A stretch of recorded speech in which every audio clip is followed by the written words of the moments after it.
Hey guys, welcome to Get Busy Watching. I'm your host, Honest Dan. Let's talk movies.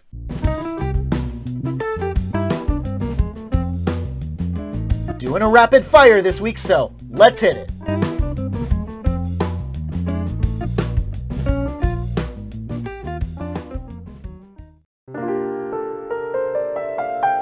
Malcolm and Marie, respectively played by John David Washington and Zendaya, have come back home after the premiere of Malcolm's latest film. Despite how excited Malcolm is with his own work, Marie has been harboring a grudge for most of the night. Sensing that something is amiss in her attitude, Malcolm coaxes her to talk to him, and the troubles of their relationship begin to boil over. Jesus fucking Christ! Never in my life have I ever seen a movie that was simultaneously obnoxious yet compelling to watch, pretentious yet smart, sincere and heartfelt yet laughably ridiculous.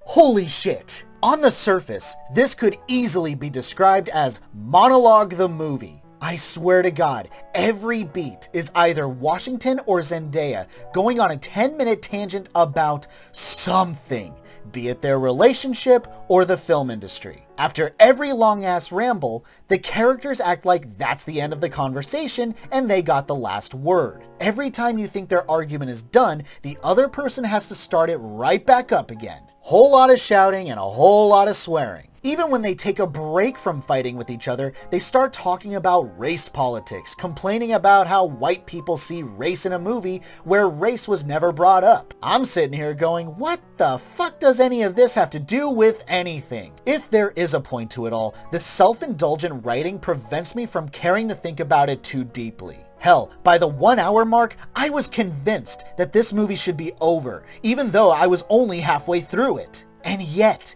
as exhausting as it is to sit through, there is a beating heart somewhere in here. There is a sincerity to the acting that feels hauntingly honest. Despite the writing being full of itself most of the time, it's oddly captivating. Overall, unless you're a fan of the cast, you can probably skip on this. My honest rating for Malcolm and Marie, a 3 out of 5. Where the fuck you go? To pee. So where? Outside. Well, why didn't you just use the bathroom? Because I didn't grow up with a backyard and the novelty hasn't worn off yet.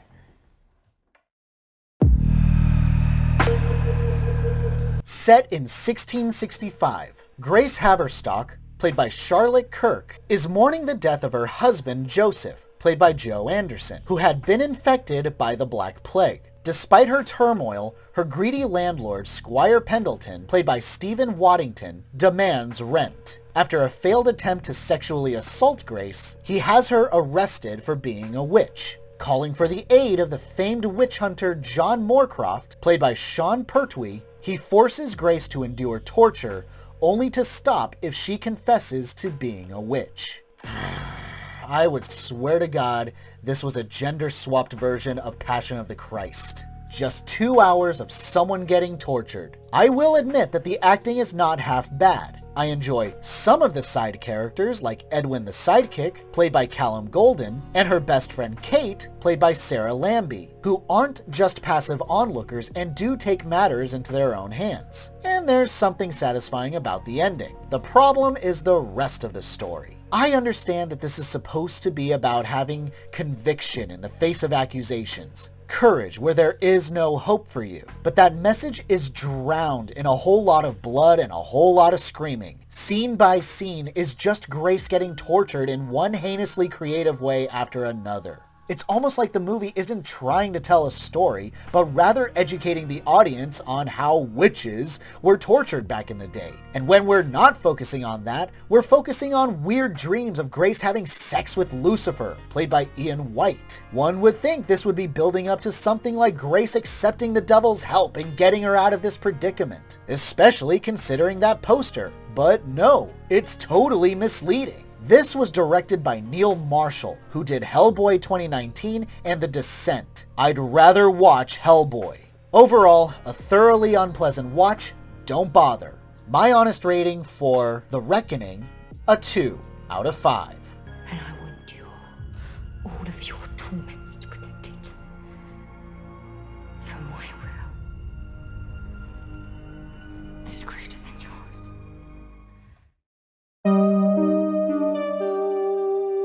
Greg Whittle, played by Owen Wilson, is a mild-mannered man just trying to hold his life together after his divorce. This is made complicated when he's fired from his job and accidentally kills his boss in a fit of rage. Hiding the body, he goes to the bar for a drink and meets the oddball homeless woman Isabel, played by Salma Hayek, who tries to convince Greg that this world isn't real by showing him her superpowers and that he can do them too. Oh boy.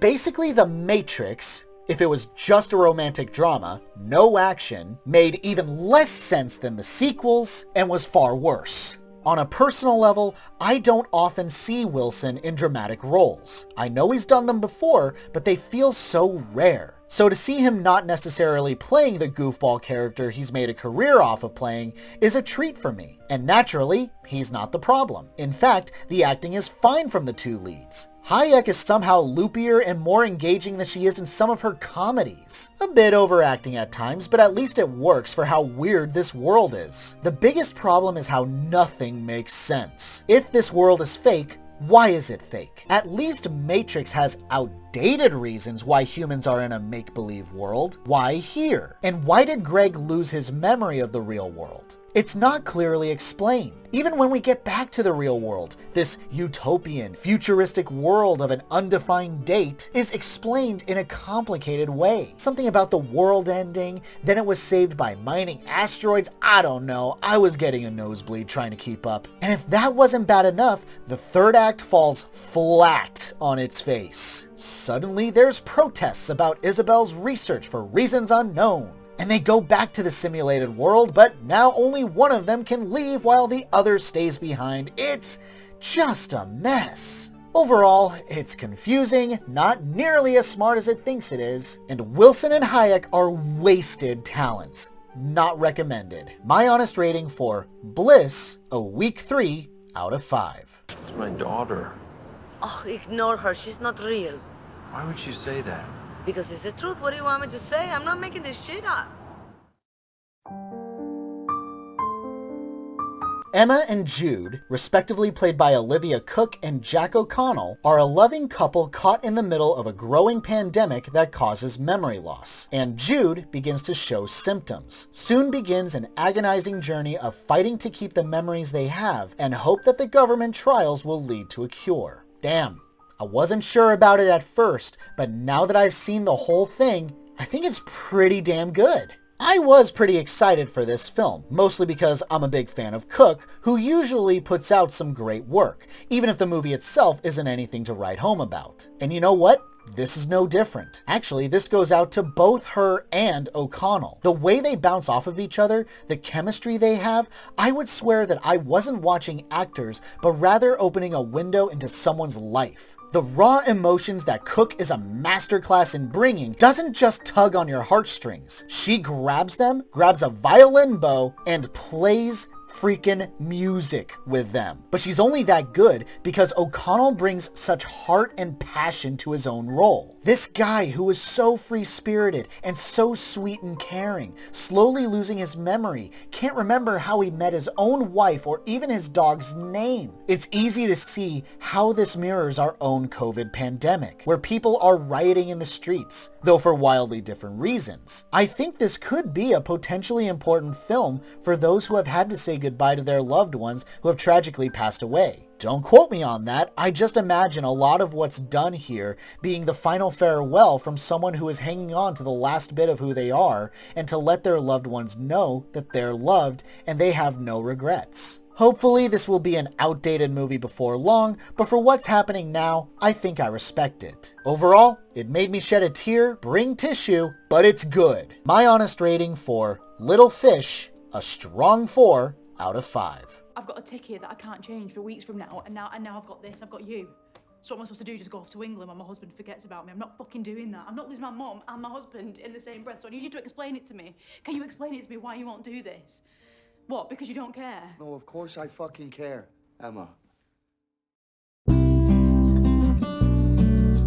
Based on true events. Set in the 1960s, Bob Zellner, played by Lucas Till, is a young man in college living in Montgomery, Alabama. where racism is red hot, doing what he can to bridge the divide between the whites and blacks by writing in his school paper. His actions are condemned by the school, but he gets an opportunity to play a real part in the civil rights movement when the Freedom Riders make waves on the news and come to Alabama, and decides to join the movement more directly. This one is certainly getting a beatdown from critics, and to be perfectly honest, I'm not entirely sure I understand why.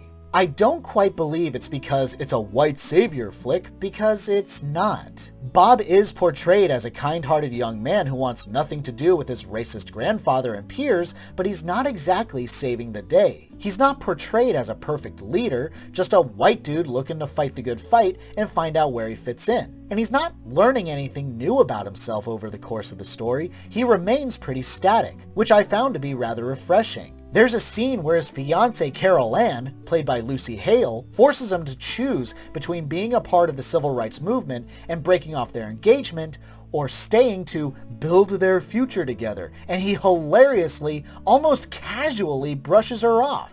This type of scene is a cliche in and of itself, but the way it's handled tickled me. I'm sure I'll be educated down the line on why others found this disagreeable, and it does get very corny at times, but personally, I found it earnest. Yes, there are very few black characters in this civil rights movement movie that have any real impact on the story, which is problematic, so I guess I have some reading to do. Overall, I liked it more than I didn't. No, it's not exactly memorable, but I've seen far worse. My honest rating for Son of the South, a strong 3 out of 5.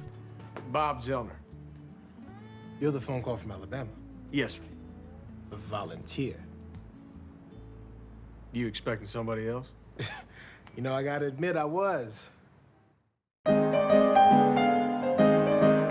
The narrator, played by Thomas Sadowski, has become utterly fascinated with his younger neighbor, whom he nicknames Kid, played by Jake Robinson, and is convinced that Kid is a sociopath. He embarks on a game of mental chess with Kid to prove his point. I can't believe I almost passed this up. This was great! I mean, it is full of itself, but this was an utter delight. If ever there was a movie that practically defines pretentious, then this movie is making a run for the crown to be the most pretentious of them all. The style of writing, if you can even call it that, is as follows. I think you're a sociopath. How do you know I'm a sociopath? The fact that you have to ask how I know proves that I'm right. How can you be right if you have no facts? Pointing out that I have no facts proves that I don't need them. Yeah. It's that kind of writing. It talks in circles so much that a cinnamon roll would get dizzy. I feel like in any other movie, this would be annoying as hell, but what sells it is the acting. Holy God, it's the perfect blend of controlled yet bizarre. Not 1 second that you spend with these characters is comfortable. Narrator conducts himself like this hyper-aware douchebag that has the entire world figured out and is tired of the world not achieving his level of enlightenment. And Kid is so beautifully unaware of the reality of why narrator is hanging around him, thinking that they're just friends, just tickles me. Or maybe he's fully aware and he's just treating it like it's a game. I honestly don't know, and I don't want to know, because the absurdity is too delicious. I suppose the only real complaint I have is that some scenes linger just a bit too long and feels just a tad boring at times. This fucking thing is all kinds of bonkers, but that's what I find so endearing about it. I don't know if I can recommend this, but I am. My honest rating for The Mimic, a 4 out of 5. Why are you mirroring me? It's you that's mirroring me. Oh my God, you're even mirroring my mirrors. See, if you would have asked me first what I wanted, it would have been easier for me to say your wife. But since you asked me after I asked you, it's much more difficult to answer. Well, regardless of who asked the question first, you just answered it.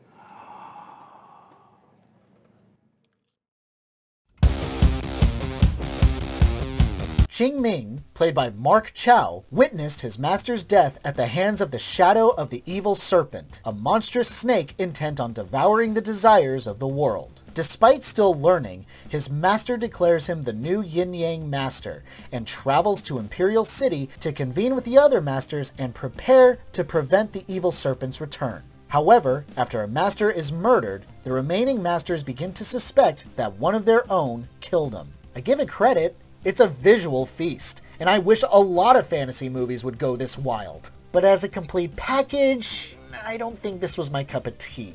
Every time I feel like I have a grasp of what the story is truly about, it slips away. Mostly because so much is thrown at the audience that it feels like it's trying to be so many different films smushed into a single one. It's an epic about a group of heroes stopping a great evil from destroying the world. It's also a murder mystery. I guess one could see how it's supposed to tie together, but urgency is completely robbed when none of the characters seem to be acting accordingly. These masters are supposed to be the first and last line of defense against the evil serpent. So when one of them is killed in their own sanctuary, and the only explanation is that one of the masters is a traitor, shouldn't that be more of a big deal? Why is Qingming having tea and canoodling with demons in the form of attractive women? Why does no one seem all that concerned and actively looking for the culprit? I suppose it's possible that the subtitles were going by so quickly that I missed a whole lot of information, but that also might be because when they do talk, they talk a lot. And at a certain point, the information went way over my head, and definitely by the end, I didn't care much. I just wanted to see more cool action and move on with my day. Overall, a little too long due to the exposition dumps, resulting in a confusing story, but good acting and cool visuals. My honest rating for The Yin-Yang Master Dream of Eternity, a 3 out of 5.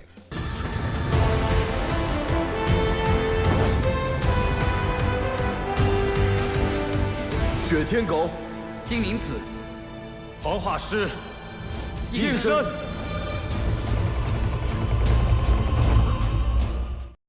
Thanks so much for watching it, guys. I really appreciate it. Have a great day. Stay safe and healthy out there. Please wear a mask if you go out. Hope to see you soon.